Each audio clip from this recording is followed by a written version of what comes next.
Good morning, I'm Mark. I'm Nelly. And we are in And Amusements. We are here in upstate New York, in the area of Rochester. We're at a small amusement park called Seabreeze. It's in what's known as the Irondiquoit Bay area of Rochester, New York.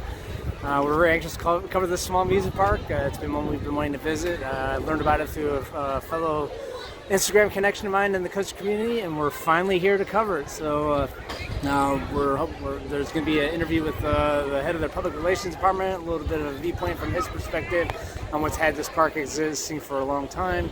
We're going to ride Jackrabbit, which is their wooden coaster. It's been here probably somewhat from the very beginning, and just some other rides that are unique for a small amusement park. So we'll see you in the park, folks.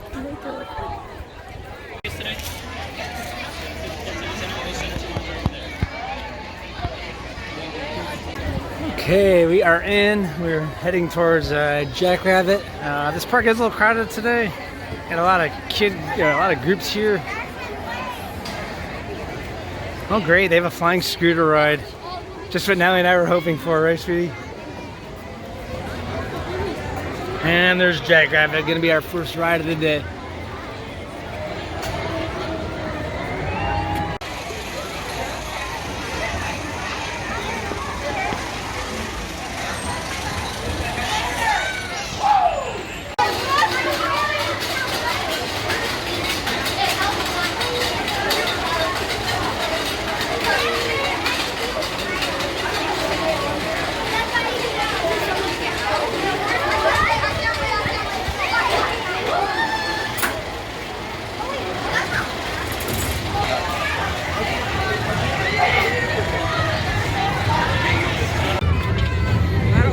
Okay, this is a real treat for you folks. We're doing a POV on Jackrabbit, sitting in the front.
Okay, so we rode Jackrabbit twice, and the second time we got on it, we provided a nice little POV for you. I can hear it going up the hill. It's probably going to go down the hill behind us here. It was not a huge coaster with a lot of great airtime. More anything, just a nice gentle wooden coaster. Earlier time coaster. Had some good elements in it though. Nice little drop in the tunnel before going back into the station house. But we really enjoyed it. It was a nice wooden coaster.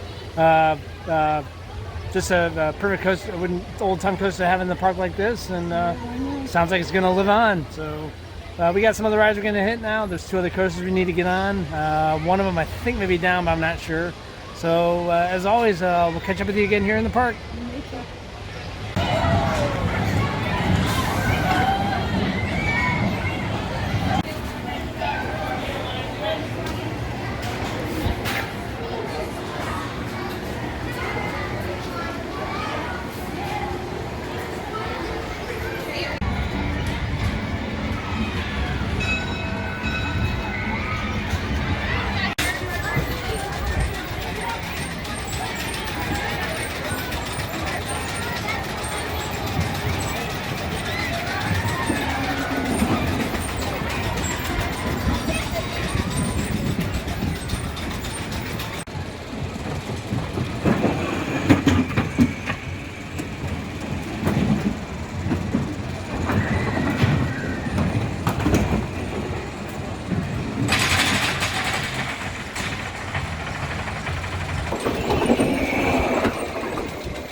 said we're gonna get hit with rain, and now it's already starting to rain. Wait for the lightning? No, I'm just looking for the rain, actually. This is gonna be a damn hard day for a little bit, but that's all right.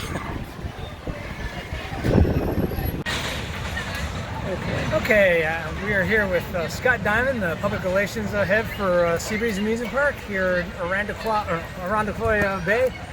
Scott, tell me a little bit about. I just read you reached 140 years for this park as of this year.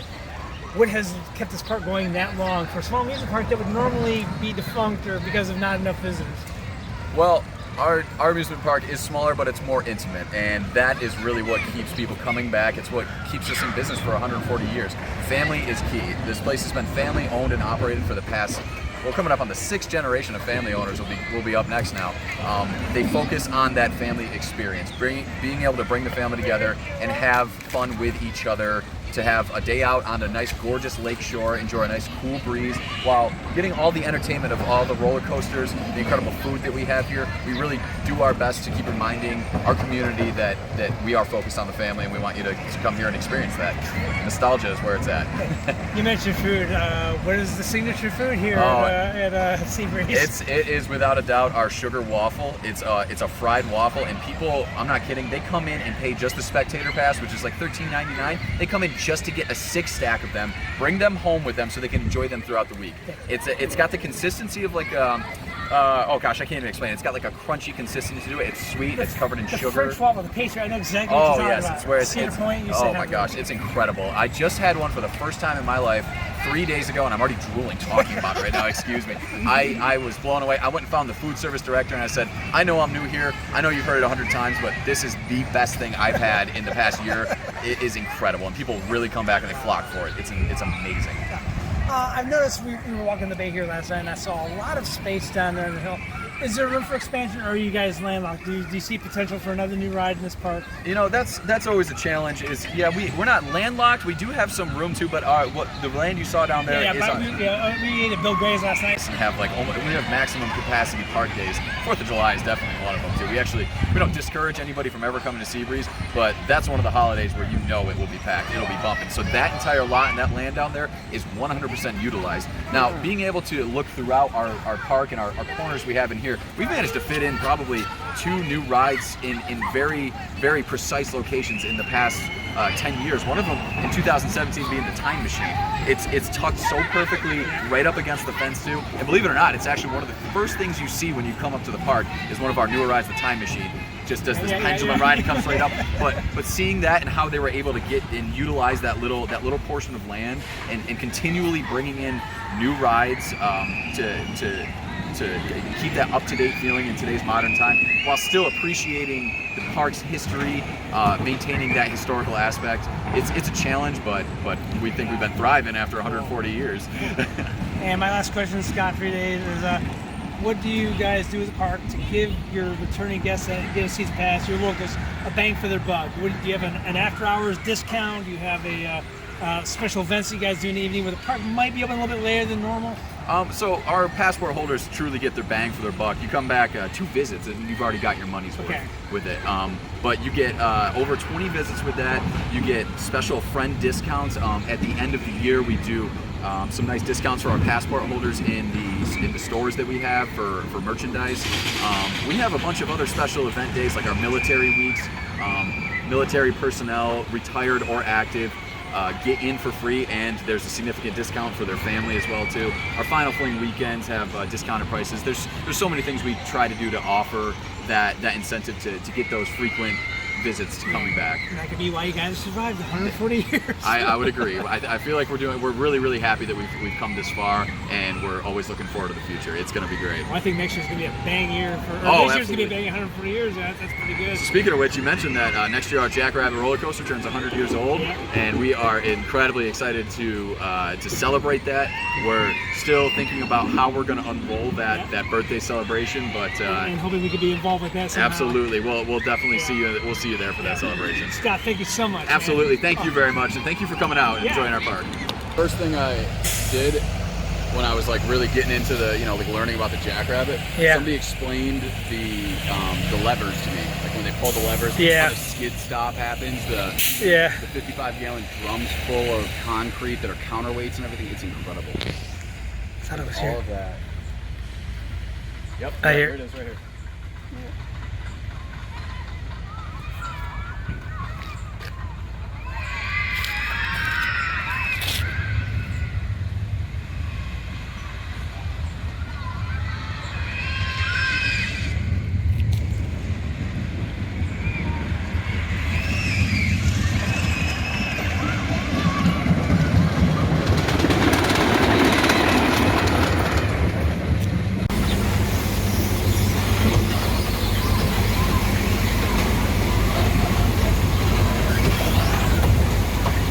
Once again, we're going to be plagued by some inclement weather here. This is the second time today, but we were expecting it because it was a 90% chance. I think this is the last storm system to roll through for today, so hopefully this will be the last of it.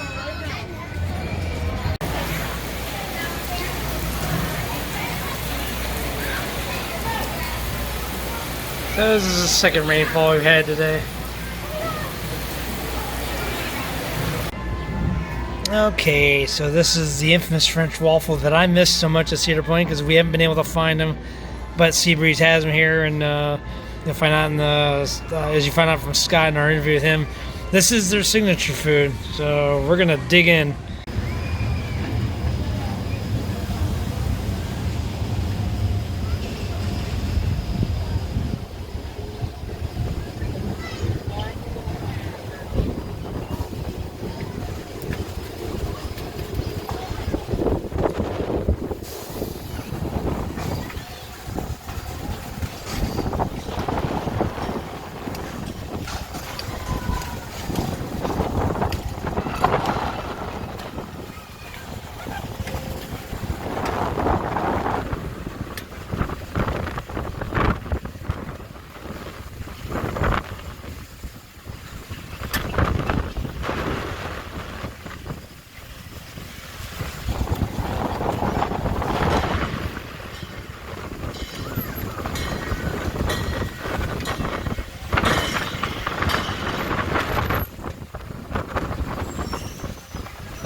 And there you have it, people. Thought I'd throw in there a little POV of the flying scooters.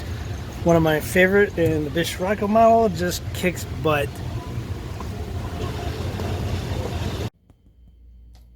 Okay, the obvious places to do an outro. One time we did it in our car, and this time it's in a hotel room. No, we got rained out for a third time unexpectedly at Seabreeze, so we decided to do our outro here. We had a great day. Got to interview Scott Diamond, who is actually, if I remember correctly, certainly has a promise to invite us to Jackrabbit's 100th celebration next year. What's ironic is both Kennywood's Jackrabbit and Seabreeze's Jackrabbit share the same birthday, which I think is kind of cool. So we're trying to get involved with both. But anyway, we had a really great day at Seabreeze today. Some great rides. Got some good vlogging content in there, and can't wait to get that edited for you guys. So, but anyway, no, it was a fun park. I like parks that are sort of on a bay area. So we're glad to share that stuff with you, and we'll see you in the next park. Me too.